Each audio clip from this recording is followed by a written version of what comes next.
Welcome to this comprehensive 10-minute summary of the Almanac of Naval Ravikant. This remarkable book is a curated collection of Naval's profound wisdom on wealth creation and happiness, compiled from years of tweets, podcasts, interviews, and essays. Over the next 10 minutes, we'll explore the transformative insights that have made this book essential reading for entrepreneurs and seekers of wisdom worldwide. Naval Ravikant is much more than a successful entrepreneur and investor. He's a modern philosopher whose ideas have influenced millions. As the co-founder of Angel List, he revolutionized how startups connect with investors. His angel investments include some of the most successful companies of our time: Uber, Twitter, Postmates, Wish, and over 200 others. But what sets Naval apart isn't just his financial success. It's his ability to articulate timeless principles in ways that resonate with modern audiences. The Almanac is uniquely structured around two fundamental pursuits that Naval believes are essential for a fulfilling life. Part 1 focuses on building wealth, while Part 2 explores building happiness. These aren't separate or competing goals. Instead, Naval teaches us that they're deeply interconnected. True wealth provides freedom, and true happiness provides meaning. Together, they create the foundation for what Naval calls the good life. Let's begin our deep dive into Part 1, Building Wealth. Naval starts by making crucial distinctions that most people overlook. Understanding these differences is foundational to everything that follows. Wealth, Naval explains, is not the same as money. Wealth consists of assets that earn while you sleep. It's the businesses you own, the investments that compound, the intellectual property that generates passive income. Money, on the other hand, is simply how we transfer wealth. It's a medium of exchange, not an end goal. Then there's status, which Naval warns us about. Status is your position in the social hierarchy. Many people confuse the pursuit of status with the pursuit of wealth, but they're fundamentally different games. Status is a zero-sum game. For you to win, someone else must lose. Wealth, however, is a positive-sum game. When you create value, everyone can benefit. Naval urges us to play wealth creation games, not status games. One of Naval's most powerful insights is this: you will not get rich renting out your time. Think about it. There are only so many hours in a day. Even highly paid professionals like doctors and lawyers are fundamentally trading time for money. To achieve true financial freedom, you must own equity. You need a piece of a business that can grow and scale without your constant presence. This is why Naval emphasizes that you should own a business, build products, or invest in assets, rather than simply working for a salary. The internet has been a game changer for wealth creation. It has massively broadened the possible space of careers and opportunities. You're no longer limited by your geography or your social connections. Naval teaches that the internet allows you to find and cultivate your specific knowledge, then monetize it in ways that were impossible just decades ago. This democratization of opportunity is unprecedented in human history. So what is specific knowledge? This is one of Naval's most important concepts. Specific knowledge is knowledge that you cannot be trained for. If you can be trained for it, then someone else can be trained for it too, which means you're replaceable and your wages will be driven down by competition. Specific knowledge is highly individual. It's found by pursuing your genuine curiosity and passion, rather than following conventional career paths. Here's the beautiful thing about specific knowledge. It often feels like play to you, but looks like work to others. When you're operating in your zone of genius, doing what you love, it doesn't feel like work. But to outside observers, you're clearly working hard and creating value. This is your competitive advantage. Naval says that specific knowledge is often highly technical or highly creative. It cannot be outsourced or automated because it's uniquely you. Naval identifies 3 critical elements you need to build wealth: specific knowledge, accountability, and leverage. We've discussed specific knowledge. Now let's talk about accountability. Accountability means taking business risks under your own name.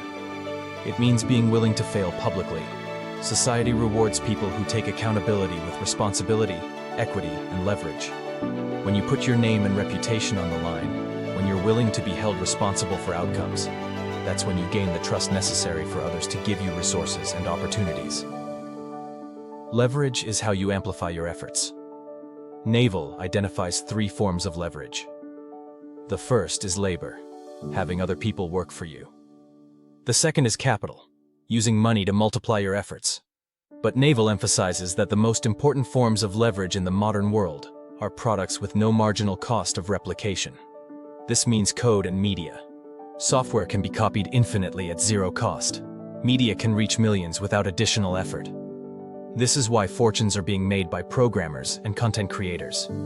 The combination of specific knowledge, accountability, and leverage is extraordinarily powerful.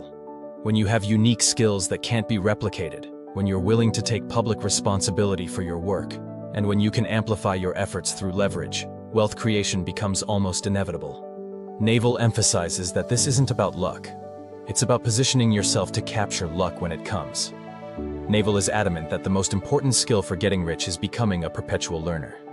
In a rapidly changing world, your ability to learn, adapt, and acquire new knowledge is more valuable than any specific skill you currently possess. Naval's approach to learning is unconventional but powerful. He reads what he loves until he loves to read. He doesn't force himself through books he's not enjoying. Instead, he reads dozens of books simultaneously, jumping between them based on his interest and mood. This approach to reading might seem scattered, but it's actually brilliant. When you read widely and follow your genuine curiosity, you begin to see connections between different fields. You develop a latticework of mental models that helps you understand new concepts quickly. Knowledge compounds over time, but only if you're genuinely curious. Forced learning rarely leads to deep understanding or creative application. Now let's transition to part 2. Building happiness. Naval's definition of happiness is beautifully simple yet profound. Happiness, he says, is the absence of desire. Now, this doesn't mean the absence of goals or ambitions. It means the absence of constantly wanting what you don't have. It means being present and content in the current moment while still working toward future objectives. This is a subtle but crucial distinction. Naval emphasizes that happiness is both a choice and a skill. Just as you can learn to build wealth, you can learn to be happy. It's not something that just happens to you based on external circumstances. It's something you cultivate through consistent practice and conscious decisions. This is incredibly empowering because it means your happiness is within your control. Meditation is Naval's most important daily practice for happiness. He meditates for at least 60 minutes every day, but his approach to meditation is flexible. Sometimes it's formal sitting meditation. Other times it's walking meditation or simply sitting quietly with his thoughts. The key is developing the ability to observe your mind without being controlled by it.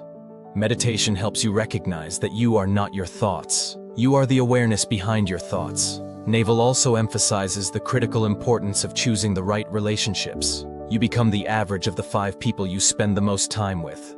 This isn't just about success or wealth. It's about happiness, values, and mindset. Surround yourself with positive, successful, happy people, and you'll naturally become more positive, successful, and happy. Conversely, if you surround yourself with negative, cynical, or unhappy people, their outlook will drag you down. Physical health is another pillar of happiness in Naval's philosophy. A calm mind and a fit body are essential. Exercise isn't just about looking good, it's about feeling good, having energy, and maintaining mental clarity. Naval advocates for finding forms of movement you enjoy so that fitness becomes sustainable rather than a chore you force yourself through. To conclude, the Almanac of Naval Ravikant teaches us that both wealth and happiness are learnable skills. Build wealth through specific knowledge, accountability, and leverage. Focus on ownership rather than time-for-money trades. Become a perpetual learner. Build happiness through meditation, mindful relationships, physical fitness, and presence. Choose to be happy regardless of external circumstances. As Naval beautifully summarizes, a calm mind, a fit body, and a house full of love. These things cannot be bought, but they can be cultivated. This is true wealth. This is the good life. Thank you for watching this summary. Now go forth and apply these timeless principles to create the life you truly desire. The wisdom is available. The only question is whether you'll use it.